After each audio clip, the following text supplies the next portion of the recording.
तो बिल्कुल इससे मिल सकते हो, आपको पूरा पता दिया जाएगा। तो चलिए दोस्तों, कहानी कहां से शुरू होती है।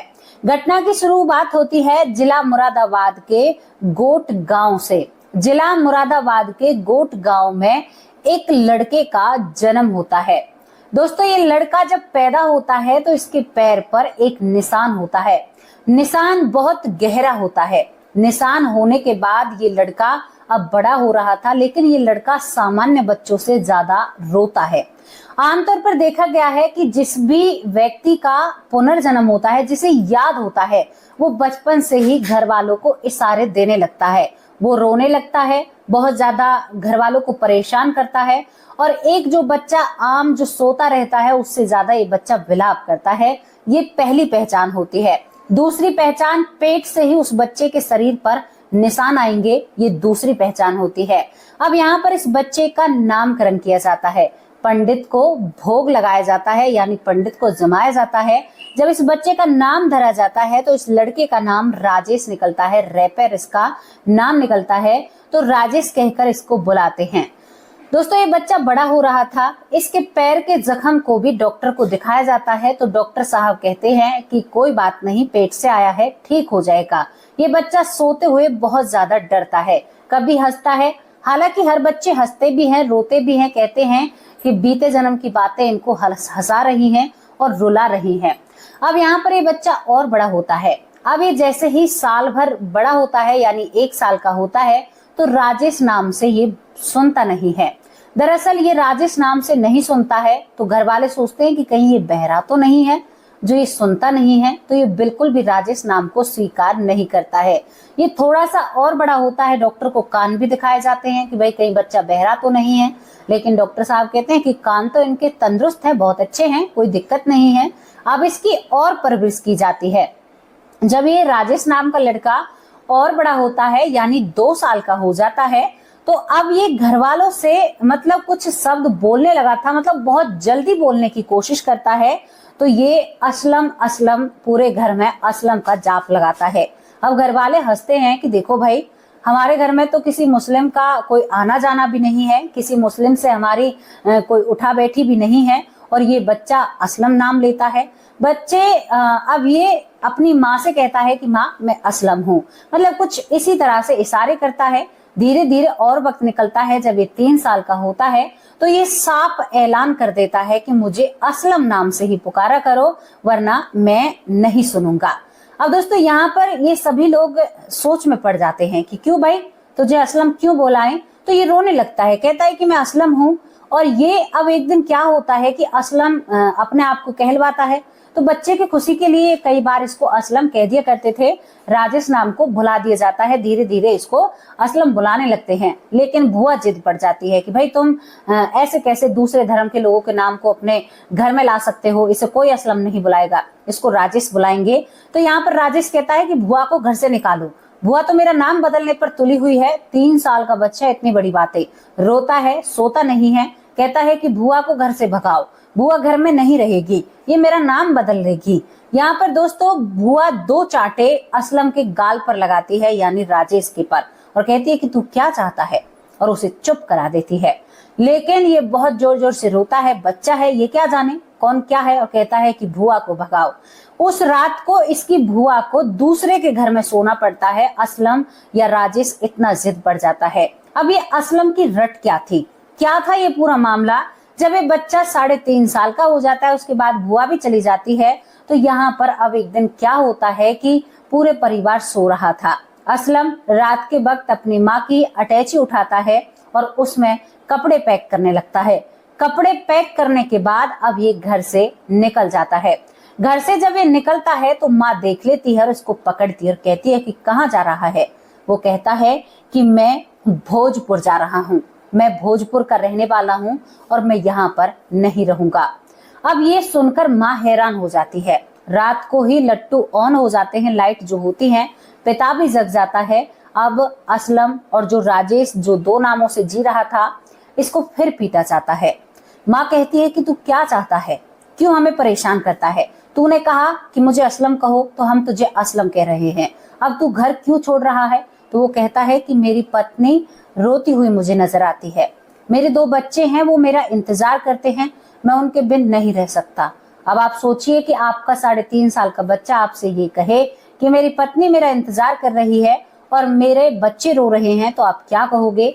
ऊपर से कहता है कि मैंने बैंक में 50,000 रुपए जमा कराए थे, वो 50,000 रुपए मेरे साइन के बिना यानी मेरी पत्नी को नहीं मिलेंगे। अब भाई ये बहुत बड़ी बात हो जाती है। माँ कहती है कि मेरे बाप मुझे सोने दे, मुझे क्यों परेशान कर रहा है, क्या बात है। तो यहाँ पर असलम उर्फ राजेश रोने लगता है, बहुत जोर जोर से रोने लगता है, लेकिन माँ इसे चुप करा देती है। अब घर वाले एक नियति बनाते हैं, क्योंकि इन्हें घर पर ताला लगाने की बिल्कुल भी आदत नहीं थी, लेकिन अब राजेश की वजह से इन लोगों को घर पर ताला लगाना पड़ता है। दोस्तों ताला लगाना पड़ता है। अब ताले को देखकर जो असलम उर्फ राजेश होता है वो अपने घर वालों से नाराज हो जाता है। कहता है कि तुम तो बहुत बुरे लोग हो, मुझे जाना होगा भोजपुर और मैं भोजपुर जरूर जाकर रहूंगा, चाहे कुछ भी हो जाए मैं भोजपुर तो जाकर रहूंगा, मेरी पत्नी मेरा बहुत इंतजार कर रही है। दोस्तों धीरे धीरे 6 महीने और निकल जाते हैं और ये लड़का 4 साल का हो जाता है। 4 साल की उम्र जब इसकी आती है तो इसने घर वालों का जीना हराम कर दिया था। घर वालों से कहता है कि मुझे तो कतई अपनी पत्नी के पास जाना है, अपने बच्चों के पास जाना है, और मेरा नाम तुम राजेश क्यों लेते हो, मैं मुस्लिम हूँ, इबादत करता हूँ, अल्लाह को मानता हूँ, बहुत सारी चीजें कहता है। घर वाले बहुचक के रह जाते हैं कि भाई अब तक जो ठीक था वो ठीक था, लेकिन अब तो ये बहुत कुछ ऐसा करने लगा है।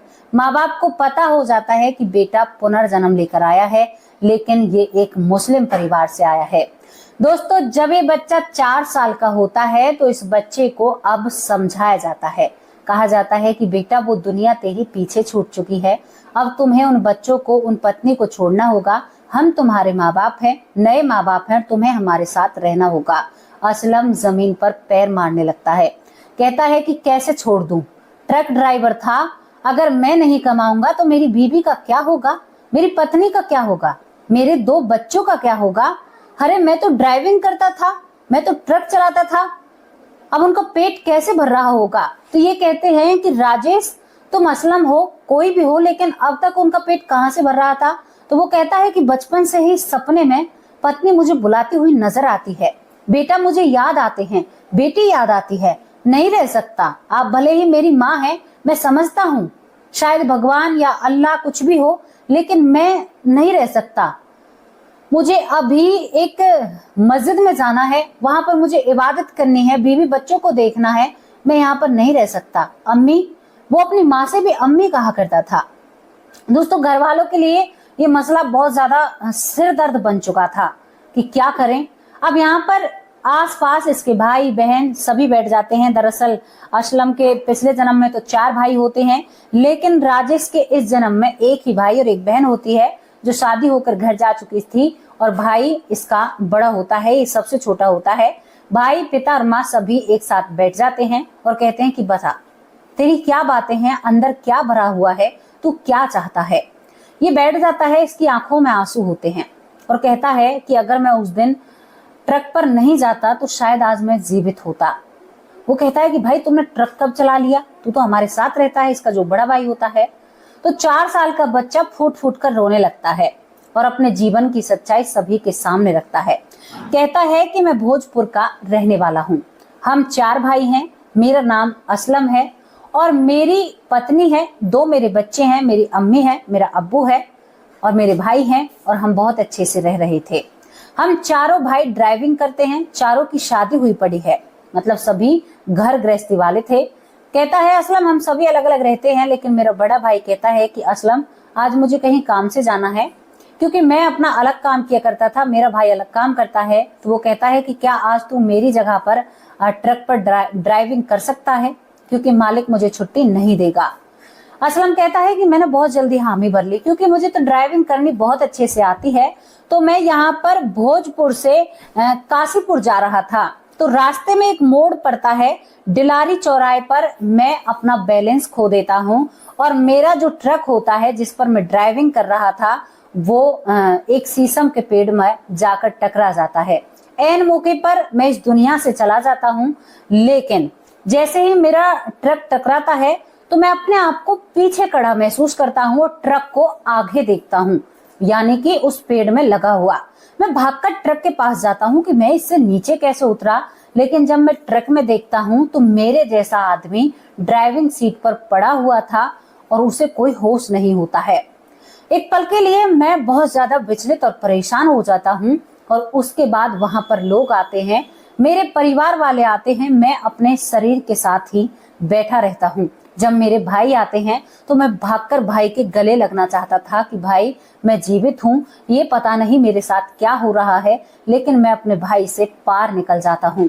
दूसरे भाई से गले लगना चाहता हूँ, लेकिन वो सभी उस व्यक्ति के पास जा रहे थे, जो व्यक्ति ड्राइविंग सीट पर, जिसके अंदर शायद जान नहीं थी, जो शायद मेरे जैसा था, और उसे लिपट लिपट कर रोने लगते हैं। मेरे शरीर को वहां से उतारा जाता है। मैं अपने शरीर के साथ बना हुआ था। हॉस्पिटल भी मुझे ले जाया जाता है। वहां पर मेरे शरीर को पोस्टमार्टम किया जाता है। एक एक्सीडेंट से मैं इस दुनिया से गया था, अब मुझे घर लाया जाता है। घर लाने के बाद जो मुस्लिम के रीति रिवाज होते हैं, मेरी पत्नी का रोना मेरी आंखें भर आई, मेरा दिल फटने को हो जाता है।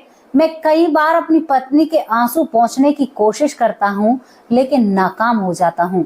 मेरे बच्चे मुझे अब्बू अब्बू कहकर, बाप बाप कहकर पुकारते हैं। दोस्तों, यहाँ पर ये असलम है जिसका नाम राजेश है, कहता है कि हम बाप कहते हैं।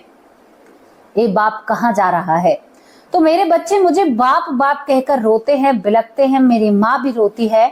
मैं सभी से कोशिश करता हूँ, लेकिन कोई मुझे नहीं सुनता है। इसके बाद मुझे ले जाया जाता है कब्रिस्तान। मैं सभी के साथ जाता हूँ, सभी के हाथों को रोकता हूँ। मेरे लिए जो कब्र तैयार की गई, मैं उस पर रोता हूँ कि नहीं भाई, मैं जिंदा हूँ, मेरे साथ ऐसा मत करो, मेरे साथ ऐसा मत करो। लेकिन कोई मेरी बात नहीं सुनता है। मेरे चारों भाई, मेरा पिता मुझे कब्र के अंदर सुला देते हैं। मैं अपने शरीर पर कब्र के अंदर बैठ जाता हूँ, लेकिन मिट्टी डलती रहती है, कोई नहीं रुकता है, और सब अपने हिस्से की मिट्टी डालकर मेरे ऊपर चले जाते हैं। मुझे वहां पर दफन कर दिया जाता है, और मैं वहां पर बैठकर रोता हूँ कि मैं शरीर को कैसे प्राप्त करूं। मैं बहुत ज्यादा रोता हूँ, बिलखता हूँ। मैं शाम तक वहां पर बैठा रहता हूँ, लेकिन कोई भी समाधान मुझे नहीं मिलता है। इसके बाद मैं घर आता हूँ। घर आकर मैं अपनी पत्नी के विलाप को जब देखता हूँ, क्योंकि मेरी घरवाली जो होती है, मेरी जान जो होती है, वो मेरे कपड़ों से लिपटकर रो रही थी अकेले में कमरे के अंदर। और वो कहती है कि असलम, मैं तुम्हारे बिन कैसे रहूंगी, इन बच्चों की परवरिश मैं कैसे करूंगी असलम, मैं तुम्हारे बिना किसी पराये पुरुष को देख भी नहीं सकती। वो अपनी भाषा में कहती है। दोस्तों, बहुत हैरान भरी बात है। असलम कहता है कि मैं माँ के पास भी नहीं बैठता हूँ। मेरी पत्नी जहाँ पर पड़ी रहती है, मैं वहीं पर बैठा रहता हूँ। वहां पर मैं उन सभी लोगों को देखता हूँ। मुझे देखते देखते करीबन 12 दिन निकल जाते हैं। 12 दिन बाद 4 लोग मुझे मेरे दरवाजे पर खड़े हुए नजर आते हैं। मैं सोचता हूँ कि ये कौन है, ये अंदर क्यों नहीं आ रहे। तो वो 12 लोग मुझे अपने पास बुलाते हैं। मुझे अपने पास बुलाकर कहते हैं कि अब यहाँ तेरा कोई भी नहीं है, तेरा शरीर इन्होंने जमीन में दफना दिया है, चल अब तेरा यहाँ तक का ही यहाँ का सफर था। पता नहीं मुझे क्या हुआ, ये खुद यहाँ पर राजेश बताता है, जो इस उम्र में इस जीवन में असलम कहता है अपने आप को। ये राजेश कहता है कि मैं उनके साथ हो लेता हूँ। मैं उनके साथ जाता हूँ और जाकर हम पेड़ पर रहने लगते हैं। और जब मैं दोबारा घर आने की कोशिश करता हूँ तो वो लोग कहते हैं कि तेरी मर्जी है, लेकिन अब तुम्हारे घर वाले तुम्हें भूलने की शुरुआत में शुरू हो चुके होंगे। इसके बाद राजेश बताता है कि हम पूरे दिन पेड़ पर रहा करते थे और शाम के वक्त हम एक दरिया किनारे, दरअसल वो इसे दरिया ही कहता है, एक दरिया किनारे जाकर जो 4 लोग या 5 लोग थे वो कीर्तन करते हैं। मैं हैरान हो जाता हूँ उन लोगों को देखकर कि वो कीर्तन करते हैं।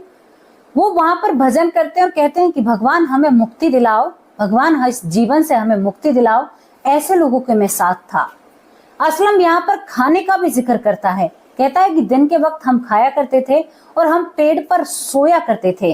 दरिया के किनारे हम कुछ देर वो लोग कीर्तन किया करते थे, लेकिन मैं नहीं करता तो वो लोग मुझसे ताली बजवाया करते थे। कहते थे कि भगवान का नाम ले, भगवान का नाम ले, तुम्हें जल्दी यहाँ से मुक्ति मिल जाएगी तो पता नहीं मैं उनके रंग में रंगता हूँ और मैं भी उनकी तरह कीर्तन करने लगता हूँ।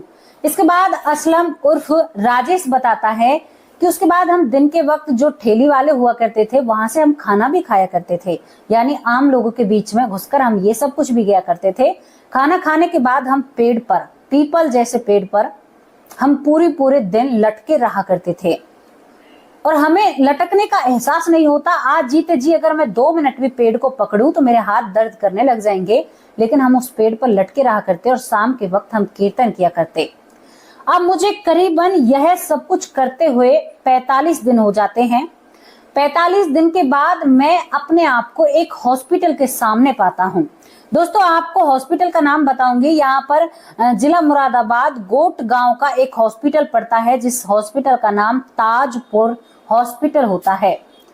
यहाँ पर ये लड़का बताता है कि मैं ताजपुर हॉस्पिटल के बाहर खड़ा था। उसके बाद मेरी माँ अंदर से बाहर आती है उस हॉस्पिटल से और एकदम मैं अपने आप को एक अंध कोठरी यानी एक अंधेरे में महसूस करता हूँ और कहीं पर मैं दबा पड़ा हुआ हूँ, यानी मैं अपनी माँ के गर्भ में आ चुका था। यहाँ से ये राजेश बताता है कि उसके बाद मेरा जन्म होता है और जन्म के बाद आज मैं सभी लोगों के सामने हूँ, यानी उसे गर्भ की भी याद होती है। वो कहता है कि गर्भ में भी मैंने भगवान को याद किया था। वो इतनी जानकारी यहाँ पर सबके सामने रखता है। ये बातें सुनकर पूरे घर वालों के मुंह खुले की खुले रह जाते हैं और वो सोचते हैं कि जिस भगवान को हम मानते हैं, जिसको हम हल्के में लेते हैं, क्या वो सब कुछ सच में ही ऐसा है। अब यहाँ पर ये लड़का जो राजेश होता है, जो असलम अपने आप को बताता है, कहता है कि मुझे भोजपुर जाना है, पत्नी से जरूर मिलूंगा, पैसों की उन्हें बहुत ज्यादा जरूरत है। तो यहाँ पर परिवार भी अपने बेटे का साथ देने की कोशिश करता है, लेकिन उसे समझा दिया जाता है। 4 साल की 4.5 साल की उम्र में ये राजेश होता है, जिसका नाम असलम होता है, इससे कह दिया जाता है कि बेटा हमारे साथ वापस आना होगा तुम्हें। दोस्तों यहाँ पर ये कई लोग अपने साथ लेकर चलते हैं, क्योंकि मामला कुछ ऐसा था कि पुनर्जन्म का था। किसी के घर पर जाकर खड़े हो जाएं, किसी को ये बात बुरी लग जाए, तो यहाँ पर 2 गाड़ियां भरकर लोग उस गांव में पहुंचते हैं जो असलम का गांव होता है। वहां पर जब ये लोग पहुंचते हैं तो वो लोग इस बात को स्वीकार करने से मना कर देते हैं। अब यहाँ पर जो असलम चीख कर अपना नाम ही बचपन से असलम कहता है, तो वो अपनी अम्मी के पास जाता है। कहता है एक माँ अपने बेटे को कभी नहीं भूल सकती। अब यहाँ पर जब वो अपनी माँ की बिस्तर पर बैठता है, उसकी माँ बिल्कुल खाट में बेटे के गम में बहुत ज्यादा बीमार थी, तो वो कहता है कि अम्मी क्या तुम भी मुझे भूल सकती हो, मैं तुम्हारा बेटा असलम हूँ। तो यहाँ पर वो बुजुर्ग महिला इसके चेहरे पर हाथ रखती है और इसके माथे को चूमती है और कहती है कि बेटा दिल ये कह रहा है कि तू मेरा ही बेटा है, लेकिन ये लोग मुझे मानने नहीं देंगे। तो वो कुछ जरूरी बातें बताता है कि अम्मी इतने रुपए आपने मुझे तब दिए थे, अम्मी ये सब कुछ किया था।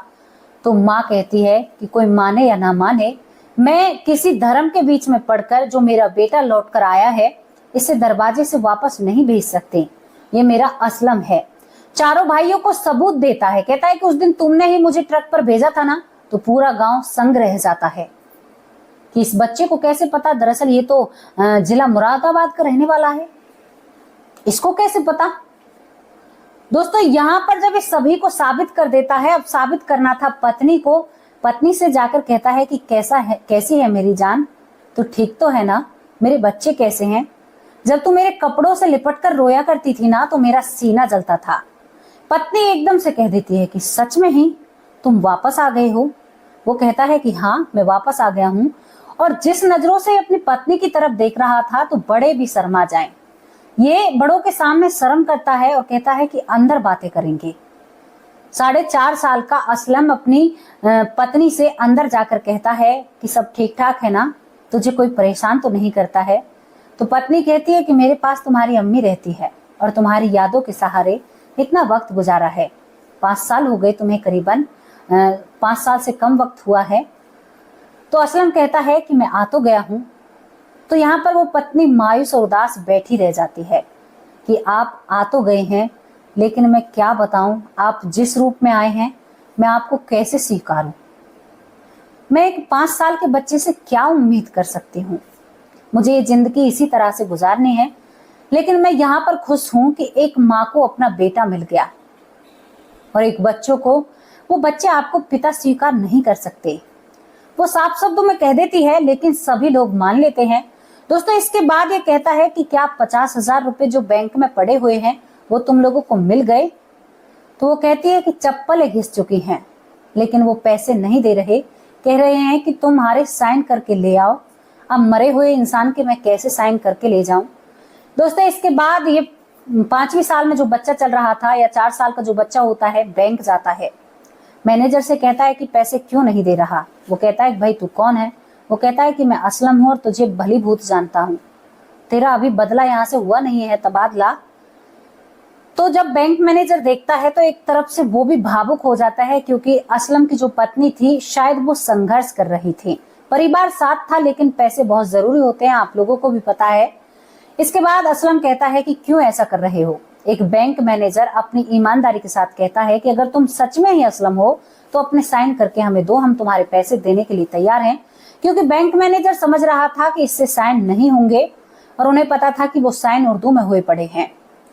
इसके बाद दोस्तों, यहाँ पर ये जो असलम होता है हिंदी में साइन करता है। हालांकि मुझे पता है कुछ लोग सवाल खड़े करेंगे कि भाई हमारे यहाँ तो हिंदी या इंग्लिश चलती है बैंकों में। तो यहाँ पर वो मैनेजर भी इसकी परीक्षा ले रहा था। दरअसल वहां पर हिंदी में ही साइन होते हैं। तो मैनेजर इन साइन को मानता नहीं है। कहते हैं कि असलम तो उर्दू में अपने साइन कर गया था, लेकिन बच्चे को इतनी जानकारी नहीं होती है। और ये बच्चा जो 4.5 साल का था, तुरंत वहां पर उर्दू में असलम लिखता है। असलम लिखने के बाद मैनेजर मान जाता है कि इसका पुनर्जन्म हुआ है, और जो हिंदी में साइन हुए थे असलम, उन्हीं से ये पैसे घर वालों को दे दिए जाते हैं। दरअसल ये पैसे बहुत पहले देने थे, लेकिन बैंक आनाकानी कर रहा था। शायद कहीं ना कहीं बैंक इन पैसों को खाने की फिराक में था। तो यहाँ पर एक मैनेजर को एहसास होता है कि भगवान भी कोई चीज है, और वो अपने फर्ज से पीछे नहीं हटता है। जहां पर उसकी बेईमानी की मन में थी, वहां पर वो इस परिवार को 50,000 रुपए लौटा देता है, चाहे साइन सही हो या गलत हो। लेकिन मैनेजर बहुत ही ज्यादा भावुक हो जाता है, मजबूर हो जाता है सोचने पर कि भगवान भी कोई चीज है। अब दोस्तों, मिर्ची लगने वालों को तो मिर्ची लगेगी। मैं लगाना नहीं चाहती हूँ, लेकिन फिर भी क्या करूं, कुछ ना कुछ ऐसा मिल जाता है मुझे, जिसे मुझे सुनाने में बहुत ही ज्यादा अच्छा लगता है, आप लोगों को बताने में, और मैं बताने पर मजबूर हो जाती हूँ। अब आप इस चीज को क्या कहोगे? इस चीज को किस चीज का नाम दोगे भाई? क्योंकि एक्सीडेंट से वो इस दुनिया से गया था, तो उसकी बीवी और बच्चे उसके दिल में दिमाग में होते हैं आखिरी वक्त में। तो वो अपने बीवी बच्चों के पास आता है। मरने के बाद की जो वो चीजें बताता है, 42-43 दिन का जो काम बताता है कि मरने के बाद लोग भजन करते हैं। इसने एक और बात बताई कि हम मस्जिद या मंदिर या गुरुद्वारे में नहीं जा सकते, लेकिन हम बाहर भगवान का नाम ले सकते हैं। हमें इतनी क्षमता होती है। ये एक बहुत नई और एक बहुत अच्छी जानकारी इन्होंने हमें दी। तो मुझे दोस्तों, ये लड़का जब पैदा होता है तो इसके पैर पर एक निशान होता है। निशान बहुत गहरा होता है। निशान होने के बाद ये लड़का अब बड़ा हो रहा था, लेकिन ये लड़का सामान्य बच्चों से ज्यादा रोता है।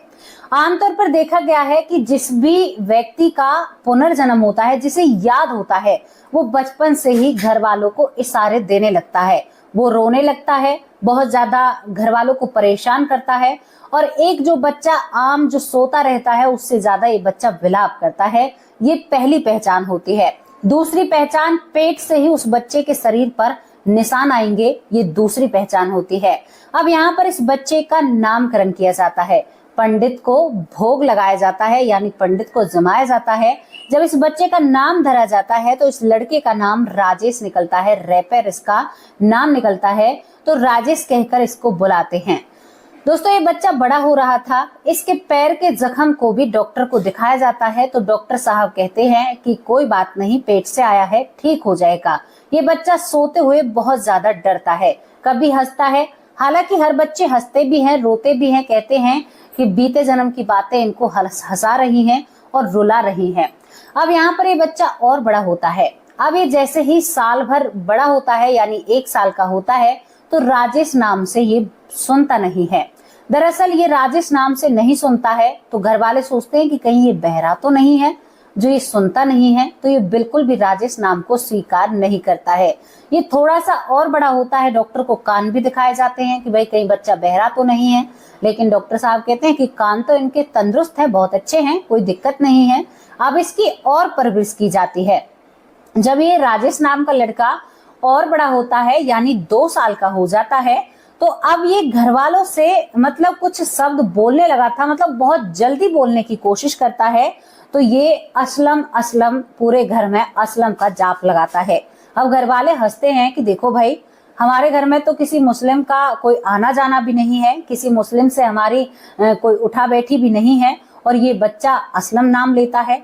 बच्चे अब ये अपनी माँ से कहता है कि माँ मैं असलम हूँ, मतलब कुछ इसी तरह से इशारे करता है। धीरे धीरे और वक्त निकलता है, जब ये 3 साल का होता है तो ये साफ ऐलान कर देता है कि मुझे असलम नाम से ही पुकारा करो, वरना मैं नहीं सुनूंगा। अब दोस्तों यहाँ पर ये सभी लोग सोच में पड़ जाते हैं कि क्यों भाई तुझे असलम क्यों बोलाएं। तो ये रोने लगता है, कहता है कि मैं असलम हूँ। और ये अब एक दिन क्या होता है कि असलम अपने आप को कहलवाता है। तो बच्चे की खुशी के लिए कई बार इसको असलम कह दिया करते थे, राजेश नाम को भुला दिया जाता है। धीरे धीरे इसको असलम बुलाने लगते हैं, लेकिन बुआ जिद पड़ जाती है कि भाई तुम ऐसे कैसे दूसरे धर्म के लोगों के नाम को अपने घर में ला सकते हो, इसे कोई असलम नहीं बुलाएगा, इसको राजेश बुलाएंगे।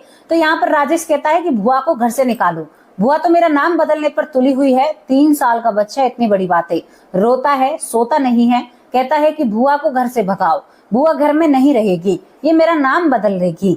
यहाँ पर दोस्तों बुआ 2 चांटे असलम के गाल पर लगाती है, यानी राजेश के पर, और कहती है कि तू क्या चाहता है, और उसे चुप करा देती है। लेकिन ये बहुत जोर जोर से रोता है, बच्चा है, ये क्या जाने कौन क्या है, और कहता है कि बुआ को भगाओ। उस रात को इसकी बुआ को दूसरे के घर में सोना पड़ता है। असलम या राजेश इतना जिद बढ़ जाता है। अब ये असलम की रट क्या थी, क्या था ये पूरा मामला। जब ये बच्चा 3.5 साल का हो जाता है, उसके बाद बुआ भी चली जाती है। तो यहाँ पर अब एक दिन क्या होता है कि पूरे परिवार सो रहा था। असलम रात के वक्त अपनी माँ की अटैची उठाता है और उसमें कपड़े पैक करने लगता है। कपड़े पैक करने के बाद अब ये घर से निकल जाता है। घर से जब ये निकलता है तो माँ देख लेती है और उसको पकड़ती है और कहती है कि कहाँ जा रहा है। वो कहता है कि मैं भोजपुर जा रहा हूँ, मैं भोजपुर का रहने वाला हूँ और मैं यहाँ पर नहीं रहूंगा। अब ये सुनकर माँ हैरान हो जाती है। रात को ही लट्टू ऑन हो जाते हैं, लाइट जो होती है, पिता भी जग जाता है। अब असलम और जो राजेश जो 2 नामों से जी रहा था, इसको फिर पीटा जाता है। माँ कहती है कि तू क्या चाहता है, क्यों हमें परेशान करता है, तूने कहा कि मुझे असलम कहो तो हम तुझे असलम कह रहे हैं, अब तू घर क्यों छोड़ रहा है। तो वो कहता है कि मेरी पत्नी रोती हुई मुझे नजर आती है, मेरे 2 बच्चे हैं, वो मेरा इंतजार करते हैं, मैं उनके बिन नहीं रह सकता। अब आप सोचिए कि आपका 3.5 साल का बच्चा आपसे ये कहे कि मेरी पत्नी मेरा इंतजार कर रही है और मेरे बच्चे रो रहे हैं, तो आप क्या कहोगे। ऊपर से कहता है कि मैंने बैंक में 50,000 रुपए जमा कराए थे, वो 50,000 रुपए मेरे साइन के बिना यानी मेरी पत्नी को नहीं मिलेंगे। अब भाई ये बहुत बड़ी बात हो जाती है। माँ कहती है कि मेरे बाप मुझे सोने दे, मुझे क्यों परेशान कर रहा है, क्या बात है। तो यहाँ पर असलम उर्फ राजेश रोने लगता है, बहुत जोर जोर से रोने लगता है, लेकिन माँ इसे चुप करा देती है। अब घर वाले एक नियति बनाते हैं, क्योंकि इन्हें घर पर ताला लगाने की बिल्कुल भी आदत नहीं थी, लेकिन अब राजेश की वजह से इन लोगों को घर पर ताला लगाना पड़ता है। दोस्तों ताला लगाना पड़ता है। अब ताले को देखकर जो असलम उर्फ राजेश होता है, वो अपने घर वालों से नाराज हो जाता है। कहता है कि तुम तो बहुत बुरे लोग हो, मुझे जाना होगा भोजपुर और मैं भोजपुर जरूर जाकर रहूंगा, चाहे कुछ भी हो जाए, मैं भोजपुर तो जाकर रहूंगा, मेरी पत्नी मेरा बहुत इंतजार कर रही है। दोस्तों धीरे धीरे 6 महीने और निकल जाते हैं और ये लड़का 4 साल का हो जाता है। 4 साल की उम्र जब इसकी आती है तो इसने घर वालों का जीना हराम कर दिया था। घर वालों से कहता है कि मुझे तो कतई अपनी पत्नी के पास जाना है, अपने बच्चों के पास जाना है, और मेरा नाम तुम राजेश क्यों लेते हो, मैं मुस्लिम हूँ, इबादत करता हूँ, अल्लाह को मानता हूँ, बहुत सारी चीजें कहता है। घर वाले भौचक के रह जाते हैं कि भाई अब तक जो ठीक था वो ठीक था, लेकिन अब तो ये बहुत कुछ ऐसा करने लगा है। माँ बाप को पता हो जाता है कि बेटा पुनर्जन्म लेकर आया है, लेकिन ये एक मुस्लिम परिवार से आया है। दोस्तों, जब ये बच्चा 4 साल का होता है तो इस बच्चे को अब समझाया जाता है, कहा जाता है कि बेटा वो दुनिया तेरी पीछे छूट चुकी है, अब तुम्हें उन बच्चों को, उन पत्नी को छोड़ना होगा, हम तुम्हारे माँ बाप हैं, नए माँ बाप हैं, तुम्हें हमारे साथ रहना होगा। असलम जमीन पर पैर मारने लगता है, कहता है कि कैसे छोड़ दूं, ट्रक ड्राइवर था, अगर मैं नहीं कमाऊंगा तो मेरी बीवी का क्या होगा, मेरी पत्नी का क्या होगा, मेरे 2 बच्चों का क्या होगा। अरे मैं तो ड्राइविंग करता था, मैं तो ट्रक चलाता था, अब उनका पेट कैसे भर रहा होगा। तो ये कहते हैं कि राजेश, तुम असलम हो, कोई भी हो, लेकिन अब तक उनका पेट कहाँ से भर रहा था। तो वो कहता है कि बचपन से ही सपने में पत्नी मुझे बुलाती हुई नजर आती है, बेटा मुझे याद आते हैं, बेटी याद आती है, नहीं रह सकता। आप भले ही मेरी माँ हैं, मैं समझता हूँ शायद भगवान या अल्लाह कुछ भी हो, लेकिन मैं नहीं रह सकता। मुझे अभी एक मस्जिद में जाना है, वहां पर मुझे इबादत करनी है, बीवी बच्चों को देखना है, मैं यहाँ पर नहीं रह सकता। अम्मी, वो अपनी माँ से भी अम्मी कहा करता था। दोस्तों, घर वालों के लिए ये मसला बहुत ज्यादा सिर दर्द बन चुका था कि क्या करें। अब यहाँ पर आसपास इसके भाई बहन सभी बैठ जाते हैं। दरअसल असलम के पिछले जन्म में तो 4 भाई होते हैं, लेकिन राजेश के इस जन्म में एक ही भाई और एक बहन होती है, जो शादी होकर घर जा चुकी थी, और भाई इसका बड़ा होता है, ये सबसे छोटा होता है। भाई, पिता और माँ सभी एक साथ बैठ जाते हैं और कहते हैं कि बता, तेरी क्या बातें हैं, अंदर क्या भरा हुआ है, तू क्या चाहता है। ये बैठ जाता है, इसकी आंखों में आंसू होते हैं और कहता है कि अगर मैं उस दिन ट्रक पर नहीं जाता तो शायद आज मैं जीवित होता। वो कहता है कि भाई तुमने ट्रक कब चला लिया, तू तो हमारे साथ रहता है, इसका जो बड़ा भाई होता है। तो 4 साल का बच्चा फूट फूट कर रोने लगता है और अपने जीवन की सच्चाई सभी के सामने रखता है। कहता है कि मैं भोजपुर का रहने वाला हूँ, हम 4 भाई हैं, मेरा नाम असलम है और मेरी पत्नी है, 2 मेरे बच्चे हैं, मेरी अम्मी है, मेरा अब्बू है और मेरे भाई हैं, और हम बहुत अच्छे से रह रहे थे। हम चारों भाई ड्राइविंग करते हैं, चारों की शादी हुई पड़ी है, मतलब सभी घर गृहस्थी वाले थे।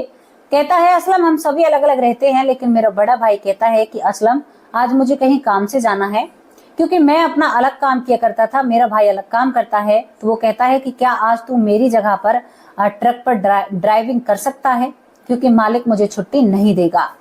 असलम कहता है कि मैंने बहुत जल्दी हामी भर ली, क्योंकि मुझे तो ड्राइविंग करनी बहुत अच्छे से आती है।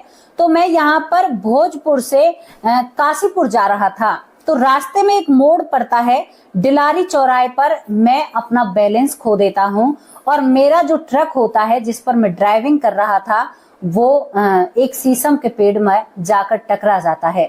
ऐन मौके पर मैं इस दुनिया से चला जाता हूँ, लेकिन जैसे ही मेरा ट्रक टकराता है तो मैं अपने आप को पीछे खड़ा महसूस करता हूँ और ट्रक को आगे देखता हूँ, यानी कि उस पेड़ में लगा हुआ।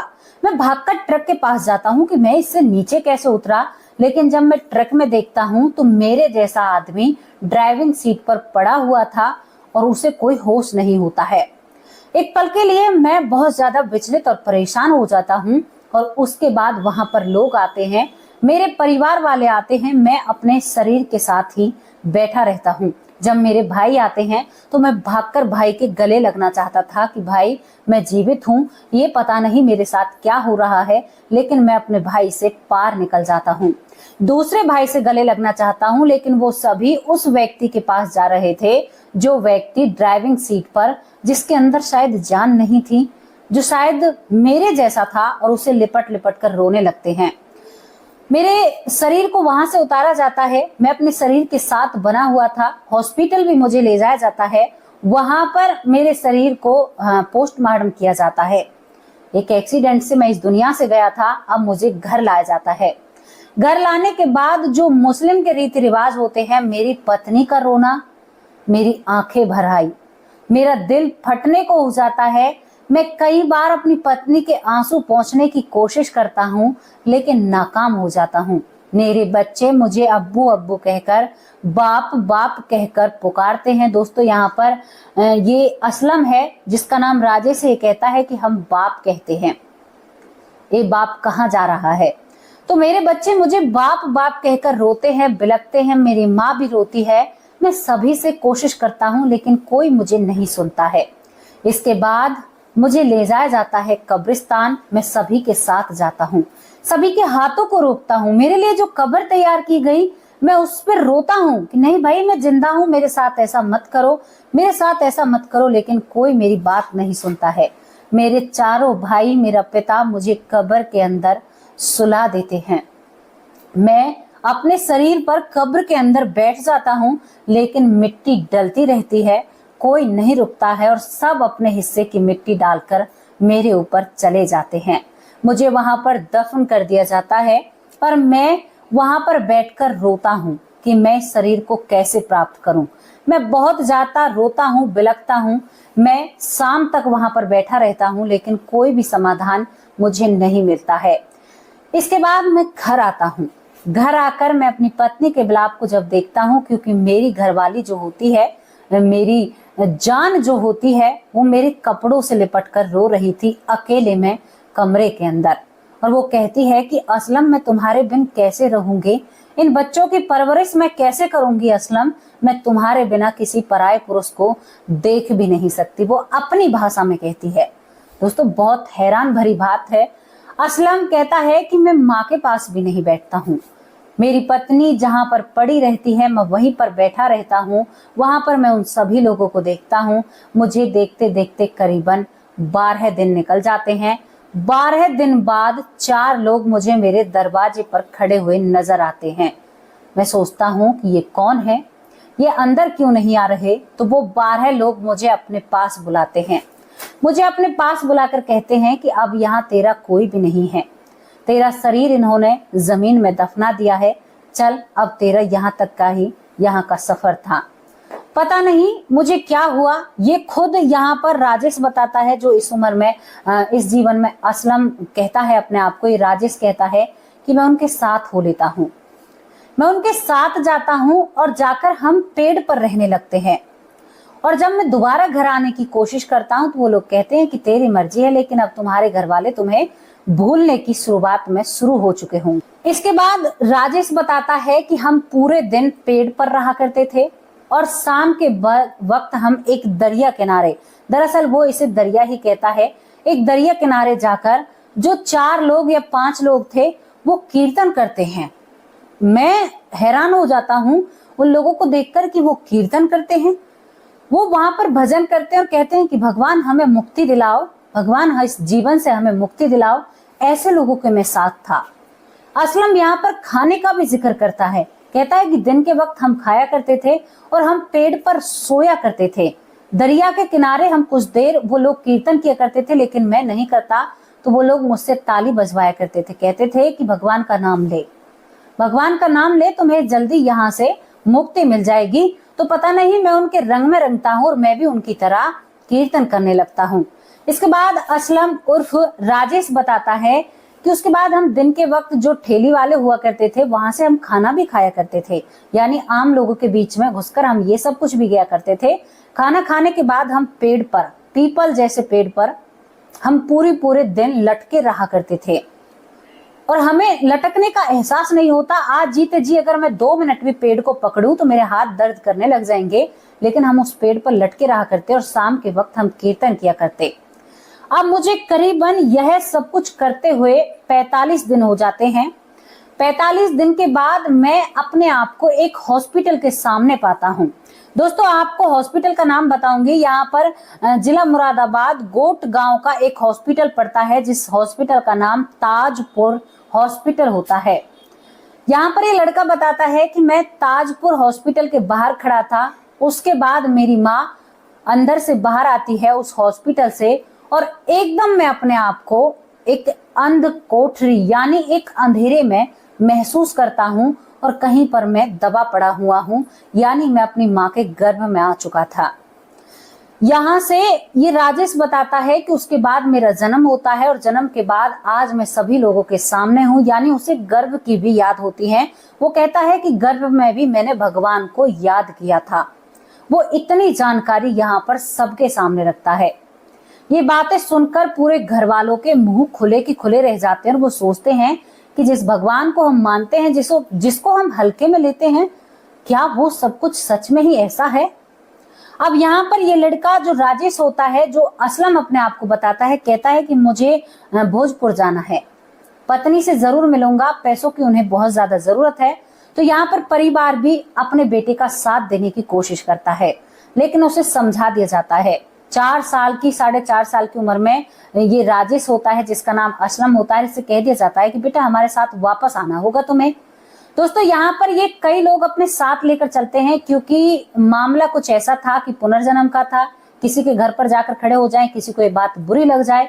तो यहाँ पर 2 गाड़ियां भरकर लोग उस गांव में पहुंचते हैं जो असलम का गांव होता है। वहां पर जब ये लोग पहुंचते हैं तो वो लोग इस बात को स्वीकार करने से मना कर देते हैं। अब यहाँ पर जो असलम चीख चीख कर अपना नाम ही बचपन से असलम कहता है, तो वो अपनी अम्मी के पास जाता है, कहता है एक माँ अपने बेटे को कभी नहीं भूल सकती।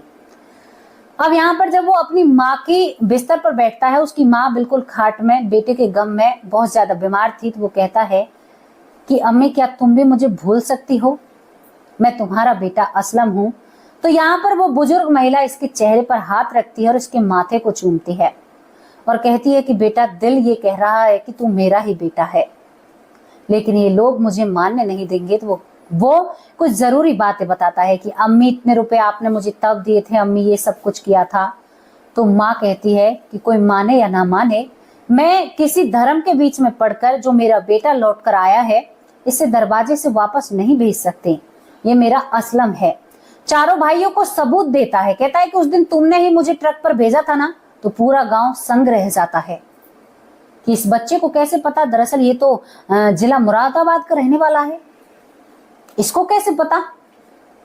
दोस्तों यहाँ पर जब इस सभी को साबित कर देता है, अब साबित करना था पत्नी को, पत्नी से जाकर कहता है कि कैसी है मेरी जान, तो ठीक तो है ना, मेरे बच्चे कैसे हैं, जब तू मेरे कपड़ों से लिपट कर रोया करती थी ना तो मेरा सीना जलता था। पत्नी एकदम से कह देती है कि सच में ही तुम वापस आ गए हो। वो कहता है कि हाँ मैं वापस आ गया हूँ, और जिस नजरों से अपनी पत्नी की तरफ देख रहा था तो बड़े भी शर्मा जाएं। ये बड़ों के सामने शर्म करता है और कहता है कि अंदर बातें करेंगे। 4.5 साल का असलम अपनी पत्नी से अंदर जाकर कहता है कि सब ठीक ठाक है ना, तुझे कोई परेशान तो नहीं करता है। तो पत्नी कहती है कि मेरे पास तुम्हारी अम्मी रहती है और तुम्हारी यादों के सहारे इतना वक्त गुजारा है, 5 साल हो गए तुम्हें, करीबन 5 साल से कम वक्त हुआ है। तो असलम कहता है कि मैं आ तो गया हूँ। तो यहाँ पर वो पत्नी मायूस और उदास बैठी रह जाती है कि आप आ तो गए हैं, लेकिन मैं क्या बताऊं, आप जिस रूप में आए हैं मैं आपको कैसे स्वीकारूं, मैं एक 5 साल के बच्चे से क्या उम्मीद कर सकती हूँ, मुझे ये जिंदगी इसी तरह से गुजारनी है। लेकिन मैं यहाँ पर खुश हूं कि एक माँ को अपना बेटा मिल गया, और एक बच्चों को, वो बच्चे आपको पिता स्वीकार नहीं कर सकते। वो साफ शब्दों में कह देती है, लेकिन सभी लोग मान लेते हैं। दोस्तों इसके बाद ये कहता है कि क्या 50,000 रुपए जो बैंक में पड़े हुए हैं वो तुम लोगों को मिल गए। तो वो कहती है कि चप्पलें घिस चुकी हैं, लेकिन वो पैसे नहीं दे रहे, कह रहे हैं कि तुम्हारे साइन करके ले आओ। अब मरे हुए इंसान के मैं कैसे साइन करके ले जाऊं। दोस्तों इसके बाद ये 5वीं साल में जो बच्चा चल रहा था, या 4 साल का जो बच्चा होता है, बैंक जाता है, मैनेजर से कहता है कि पैसे क्यों नहीं दे रहा। वो कहता है भाई तू कौन है। वो कहता है कि मैं असलम हूँ और तुझे भली भूत जानता हूँ, तेरा अभी बदला यहाँ से हुआ नहीं है, तबादला। तो जब बैंक मैनेजर देखता है तो एक तरफ से वो भी भावुक हो जाता है, क्योंकि असलम की जो पत्नी थी शायद वो संघर्ष कर रही थी, परिवार साथ था, लेकिन पैसे बहुत जरूरी होते हैं, आप लोगों को भी पता है। इसके बाद असलम कहता है कि क्यों ऐसा कर रहे हो। एक बैंक मैनेजर अपनी ईमानदारी के साथ कहता है कि अगर तुम सच में ही असलम हो तो अपने साइन करके हमें दो, हम तुम्हारे पैसे देने के लिए तैयार हैं। क्योंकि बैंक मैनेजर समझ रहा था कि इससे साइन नहीं होंगे, और उन्हें पता था कि वो साइन उर्दू में हुए पड़े हैं। इसके बाद दोस्तों यहाँ पर ये जो असलम होता है हिंदी में साइन करता है। हालांकि मुझे पता है कुछ लोग सवाल खड़े करेंगे कि भाई हमारे यहाँ तो हिंदी या इंग्लिश चलती है बैंकों में, तो यहाँ पर वो मैनेजर भी इसकी परीक्षा ले रहा था। दरअसल वहां पर हिंदी में ही साइन होते हैं, तो मैनेजर इन साइन को मानता नहीं है। कहते हैं कि असलम तो उर्दू में अपने साइन कर गया था, लेकिन बच्चे को इतनी जानकारी नहीं होती है, और ये बच्चा जो 4.5 साल का था तुरंत वहां पर उर्दू में असलम लिखता है। असलम लिखने के बाद मैनेजर मान जाता है कि इसका पुनर्जन्म हुआ है, और जो हिंदी में साइन हुए थे असलम, उन्हीं से ये पैसे घर वालों को दे दिए जाते हैं। दरअसल ये पैसे बहुत पहले देने थे, लेकिन बैंक आनाकानी कर रहा था। शायद कहीं ना कहीं बैंक इन पैसों को खाने की फिराक में था। तो यहाँ पर एक मैनेजर को एहसास होता है कि भगवान भी कोई चीज है, और वो अपने फर्ज से पीछे नहीं हटता है। जहां पर उसकी बेईमानी की मन में थी, वहां पर वो इस परिवार को 50,000 रुपए लौटा देता है, चाहे साइन सही हो या गलत हो। लेकिन मैनेजर बहुत ही ज्यादा भावुक हो जाता है, मजबूर हो जाता है सोचने पर कि भगवान भी कोई चीज है। अब दोस्तों, मिर्ची लगने वालों को तो मिर्ची लगेगी। मैं लगाना नहीं चाहती हूँ, लेकिन फिर भी क्या करूं, कुछ ना कुछ ऐसा मिल जाता है मुझे, जिसे मुझे सुनाने में बहुत ही ज्यादा अच्छा लगता है, आप लोगों को बताने में, और मैं बताने पर मजबूर हो जाती हूँ। अब आप इस चीज को क्या कहोगे? इस चीज को किस चीज का नाम दोगे भाई? क्योंकि एक्सीडेंट से वो इस दुनिया से गया था, तो उसकी बीवी और बच्चे उसके दिल में दिमाग में होते हैं। आखिरी वक्त में तो वो अपने बीवी बच्चों के पास आता है। मरने के बाद की जो वो चीजें बताता है, 42-43 दिन का जो काम बताता है कि मरने के बाद लोग भजन करते हैं। इसने एक और बात बताई कि हम मस्जिद या मंदिर या गुरुद्वारे में नहीं जा सकते, लेकिन हम बाहर भगवान का नाम ले सकते हैं। हमें इतनी क्षमता होती है। ये एक बहुत नई और एक बहुत अच्छी जानकारी इन्होंने हमें दी। तो मुझे